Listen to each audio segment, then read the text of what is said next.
Hi everyone, I'm Jennifer Scott. I'm Anjali Forber-Pratt. We are really excited to be part of the International Conference on Sport and Society. We're here to talk to you about our proposed model for grassroots Paralympic sport development. So, according to the United Nations, it's estimated that about 10% of the world's population has some type of disability, and the vast majority of these individuals are living in developing countries. And we know that disability sport is beneficial to these individuals both for health reasons as well as for identity development and psychosocial well-being. So, to give you some background on the members of our research team, I'm a former dual sport wheelchair athlete from the University of Illinois, and I've traveled to Africa as well as to Asia to help further disability rights in these parts of the world. Anjali is a 2008 Paralympian as well as a 2012 Paralympic team member who's traveled to both Ghana and Bermuda specifically for grassroots sport development. And Jean Driscoll is a very well-known four-time Paralympian who's extensively traveled, as well as the last member of our team, Marissa Siebel, who's an athletic trainer from the University of Illinois. So the methodology for our work today employed a case study design. So observation, informal interviews both on the ground in Ghana and Bermuda, as well as some work in the field and evaluation after the fact. So our primary research question, what can we learn about grassroots Paralympic sport development?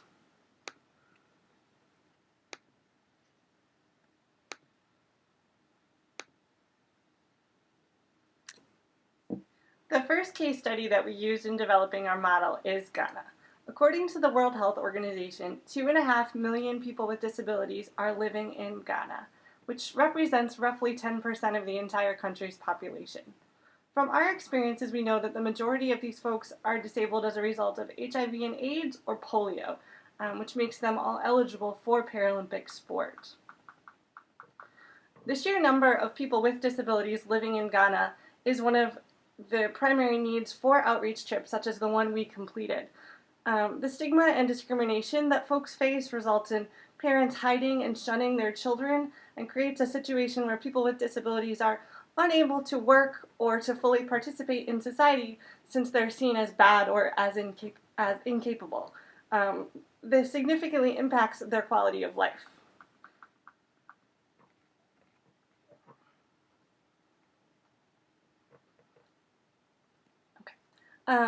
So the work of the research team actually began in Ghana in 2001 when Jean Driscoll was first invited to teach a wheelchair track camp there.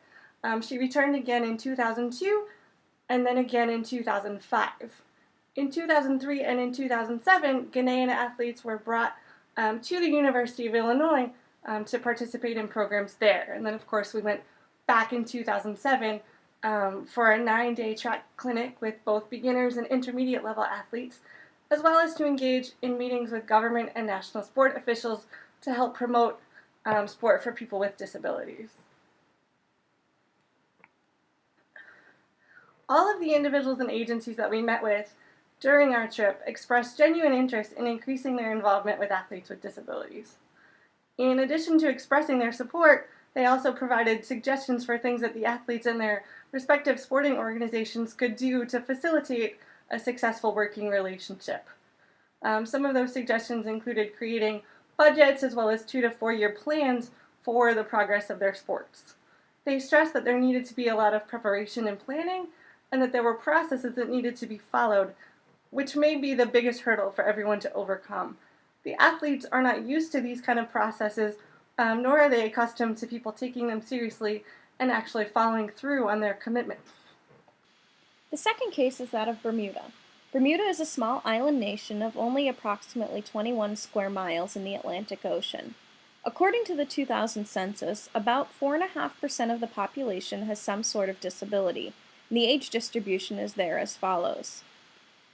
It was difficult to find educational statistics for persons with disabilities, but we do know anecdotally of one case where, in order for a young girl who uses a wheelchair to get a public education, her family had to personally fund the construction of both ramps and an elevator in order for her to go through school.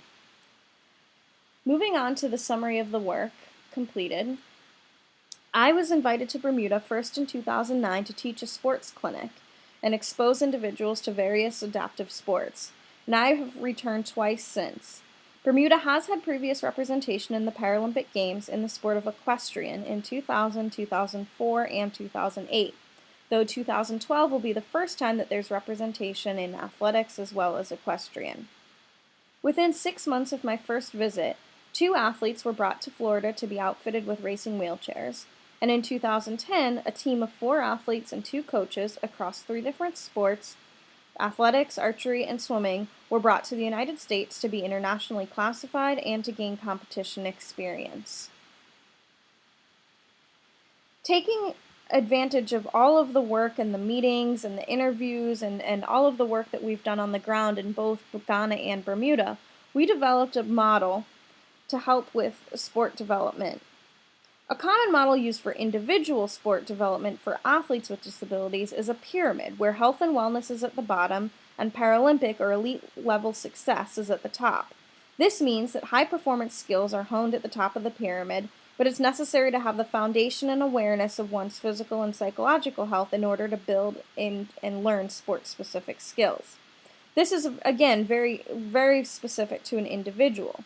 Similarly, a nation must also be aware of certain core competencies as related to persons with disabilities when trying to develop a Paralympic sport program. Therefore, this model was created with the individual sport model in mind, but understanding that nations employ far more complicated systems. The circular component of this model indicates that there's not just one starting point. And the 3 words along the bottom, identify, assess, and evaluate, with arrows pointing upwards, are 3 essential points that show that this is continual or formative feedback as this program is being created. Culture is something that infiltrates every single step of the way, and so that's why that's at the center there. And the elements of the model going around the circle are in no particular order, but starting with project leader, it's important to understand that a project leader must be identified who's somebody on the ground working in that community who hopefully has an interest both in sport and in disability. Moving on, policies for persons with disabilities. It's essential to gain an understanding of existing policies for persons with disabilities before trying to develop sport programs. This was a crucial step in understanding the current state of affairs. For example, in Bermuda, the government does not require public places to be accessible. Those few that do so voluntarily. Understanding the demographic of disability, healthcare, and education. This was mentioned earlier in the overview of both of the 2 cases. And it's important to understand that perhaps due to lack of policies, individuals with disabilities may be excluded from obtaining an education and/or meaningful employment. These are interrelated because the primary clientele, individuals with disabilities, may not have attained high levels of education or have an awareness of their own disability or even know how to manage it in terms of their own health care. Moving on, understanding existing opportunities and services. This is important both sport and non-sport related. It's important to understand what services exist that may help to collaborate for new initiatives such as Paralympic sport. For example, knowing about the local cyclist club may prove to be beneficial if adding Paralympic cycling or a wheelchair track program is an end goal. Likewise, identifying and assessing the disability-related organizations in a country is also important because, for example, there's oftentimes separate organizations serving individuals who are blind versus those with orthopedic disabilities. But it's important to get everybody on the same page because if you're developing a sport program that's meant to serve us all, you want to make sure that you've got all the stakeholders interested and decision makers around the table as things move forward. Next, gauging the interest level of Paralympic sport. There's multiple ways to do this. In both cases of Bermuda and in Ghana, the approach was different. In Bermuda, a multi-sport clinic expo was held to showcase the options of various sports and determine which sports were the most popular. In Ghana, the emphasis was always on track and field, and cycling came about largely based on the previous identification of a local cyclist club. But in both situations, it was just understanding the interest level both of the individuals with disabilities and of the existing resources and organizations nearby. Taking that all into account, you can then identify what needs to be developed. So, looking specifically at Ghana, we developed a SWOT analysis to assess the strengths, the weaknesses, the opportunities, and the threats. I'm not going to highlight every single one of these, but just some key points to note. The strengths in Ghana are that there are multiple disability-related agencies and high numbers of persons with disabilities. When we visited Ghana, there was also a tremendous amount of buzz related to sport because of the successes from the 2010 World Cup. These are all viewed as strengths when you think about potentially developing a Paralympic sport program. Some of the weaknesses, though, the poverty level for persons with disabilities is extremely high, as is the poverty level just in the nation itself. There's extremely high turnover with leadership in agencies and with government posts. Just in the short time that we've been working in Ghana, a lot of times key leaders and decision makers who we thought were once allies, took on different roles or left organizations, and so we would find ourselves back at the drawing board pretty regularly. Some opportunities. A big one to highlight was a commitment from an organization called Right to Dream to host 4 Paralympic hopeful athletes through the London 2012 Games. There was an interest from these existing organizations. This one actually is designed to serve able-bodied athletes who are looking to compete in the sport of rugby or soccer. But this interest was a huge opportunity for us because they approached us wanting to include athletes with disabilities. Some threats, as some were mentioned a little bit earlier, are that there's deeply rooted religious stigmas surrounding disability. There's also lack of policies and laws for persons with disabilities, and oftentimes there's a significant fear of change. Bermuda, on the other hand, looked a little bit different. Some strengths of the nation are that there's a high level of community support, particularly because of it being an island nation. There's also they have the financial resources to support such programs, and they're also aware of past successes, such as in the sport of equestrian. A strength is that there is only one disability-related organization committed to sport development and for persons with disabilities. But that also becomes a weakness because this one single agency is responsible for all disabilities and all things disability-related. Another primary weakness was that information is a primary lacking resource, and there's low numbers of persons with disabilities. Some opportunities were that the Olympic track coach was willing and able and committed to Paralympic athletes. The athletes come from very committed and driven families, and there's a strong relationship with countries such as the United States and with Canada. So there's a lot of resources available to Bermuda as they move forward in this venture. Some threats, again, include the lack of policies and laws for persons with disabilities, and just fear of that unknown. Again, revisiting this model, we were able to make significant progress in both countries, but in the interest of time, I'm going to move on a little bit. There are a couple important considerations worth mentioning.